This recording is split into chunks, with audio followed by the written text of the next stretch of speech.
കർഷകനായി അവിവാഹിതനായ രാമൻകുട്ടി തന്റെ മക്കളെ സ്നേഹിക്കുന്നതിലേറെ മരങ്ങളെ സ്നേഹിച്ചു. പെട്ടെന്നാണ് രാമൻകുട്ടി ആ കാഴ്ച കണ്ടത്. വഴിയിൽ ഒരു ജാതി മരം വീണ് കിടക്കുന്നു. രാമൻകുട്ടി ഒട്ടും അമാന്തിച്ചില്ല. ആ മരം പൊക്കാൻ ശ്രമിച്ചു.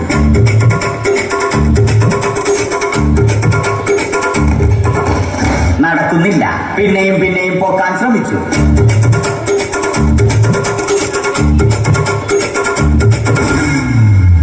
നടക്കുന്നില്ല. രാമൻകുട്ടി വഴിയെ പോയവരെ എല്ലാവരെയും സഹായത്തിന് വിളിച്ചു.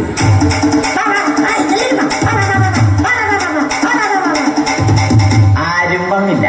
അവസാനം കുടുംബശ്രീ യൂണിറ്റിൽ തൊഴിലുറപ്പിന് പോകുന്ന പെണ്ണുങ്ങളെ സഹായത്തിന് വിളിച്ചു.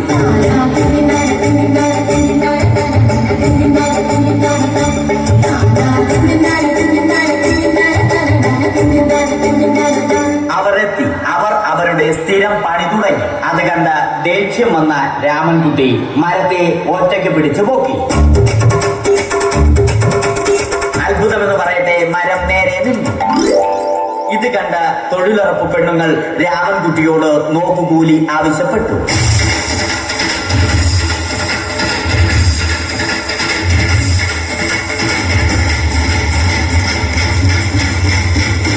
പോക്കറ്റില്ലാത്ത ബനിയൻ ധരിച്ച രാമൻകുട്ടിയുടെ പോക്കറ്റ് വരെ കീറിയിട്ടാണ് പെണ്ണുങ്ങൾ പോയത്.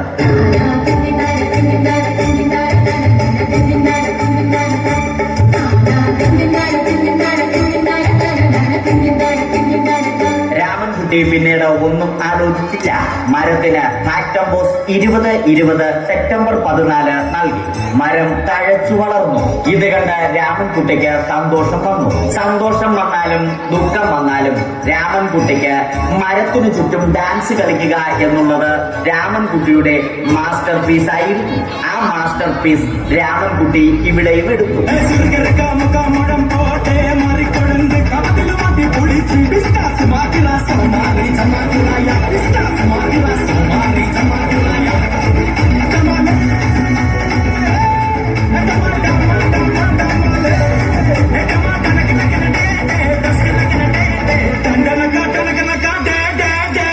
രാമൻകുട്ടി ദൈവത്തോടായി പ്രാർത്ഥിച്ചു. നിങ്ങൾ എനിക്ക് ആയുസ്സും ആരോഗ്യവും തരൂ. ഞാൻ മരങ്ങളെ സംരക്ഷിച്ചു കൊള്ളാം. കാരണം മരം ഒരു വരമാണ്. അവന്റെ പ്രാർത്ഥന ദൈവം കേട്ടു. ആ മാവിൽ നിന്നും വീണ തേങ്ങ രാമൻകുട്ടി മോങ്ങാതെ ഇരുന്നു തിന്നു. അപ്പോഴാണ് രാമൻകുട്ടി മറ്റൊരു കാഴ്ച കണ്ടത്. രാഘവൻ വരുന്നു.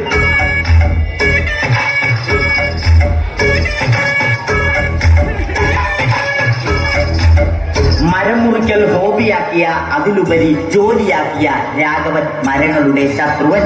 മരങ്ങൾ മുറിച്ച് ഫർണിച്ചർ പണിയുന്നത് തെറ്റൻ. അവനെ ഇതിൽ നിന്നും പിന്തിരിപ്പിക്കണം. അവർ തമ്മിൽ ഒന്നും രണ്ടും പറഞ്ഞു. സംസാരം മൂത്ത് വാക്കേറ്റമായി. അത് പിന്നെ അടിയിൽ കലാശിച്ചു.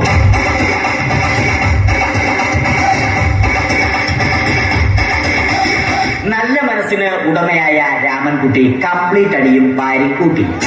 ഒടുവിൽ രാമൻകുട്ടി സർവ്വധൈര്യവും സംഭരിച്ച് രാഘവനോടായി അലറി. മനസ്സലിഞ്ഞ രാഘവൻ രാമൻകുട്ടിയെ അരികിൽ വിളിച്ചു. കൈവാക്കിന് കിട്ടിയ രാമൻകുട്ടിയെ രാഘവൻ ഒട്ടിറൊട്ടിയാക്കി മരത്തിലൊട്ടിച്ചു.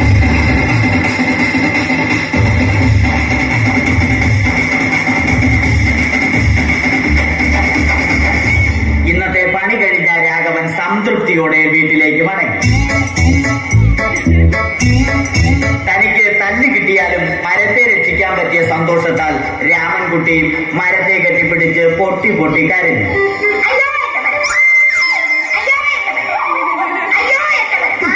കാരണം മരം ഒരു വരമാണ്. കെട്ടിപ്പിടിക്കൽ ഏറ്റുവാങ്ങിയ മരം നാണം കൊണ്ട് ചില്ലകൾ താഴ്ത്തി. മരത്തെ രക്ഷിച്ച ക്ഷീണത്തിൽ രാമൻകുട്ടി മരച്ചുവട്ടിലിരുന്ന് ഉറങ്ങിപ്പോയി. പെട്ടെന്നാണ് അത് സംഭവിച്ചത്. പ്രകൃതി അതിന്റെ തനിക്കോണം കാണിച്ചു തുടങ്ങി. മഴയും കാറ്റും ഇടിയും വന്നു. അതോടൊപ്പം കോളും വന്നു. കോളെടുത്ത് രാമൻകുട്ടി പറഞ്ഞു. കോൾ കട്ടായി. രാമൻകുട്ടി ദൈവത്തോടായി പറഞ്ഞു. കാറ്റും മഴയും അതൊന്നും ചെവിക്കൊണ്ടില്ല. രാമൻകുട്ടിയുടെ മരം ആടി ഉലഞ്ഞു. രാമൻകുട്ടി ദൈവത്തോടായി വീണ്ടും പറഞ്ഞു, മരം ഒരു വരമാണ്, മരത്തെ ഒന്നും ചെയ്യരുത്. വരം കിട്ടിയതുപോലെ രാമൻകുട്ടി തന്റെ ചൂണ്ടുവിരൽ കൊണ്ട് മരത്തെ താങ്ങി നിർത്തി. ചൂണ്ടുവിരൽ വളഞ്ഞ് ചൂണ്ട പോലെയായി. ഇനി മീൻ പിടിക്കാൻ കൊള്ളാം. അവസാനം സംഭവിക്കേണ്ടത് സംഭവിച്ചു. രാമൻകുട്ടി അടിയിലും മരം മുകളിലും. അന്ത്യശ്വാസം വലിക്കുന്നതിനു മുമ്പ് രാമൻകുട്ടി ദൈവത്തോടായി ഇങ്ങനെ പറഞ്ഞു,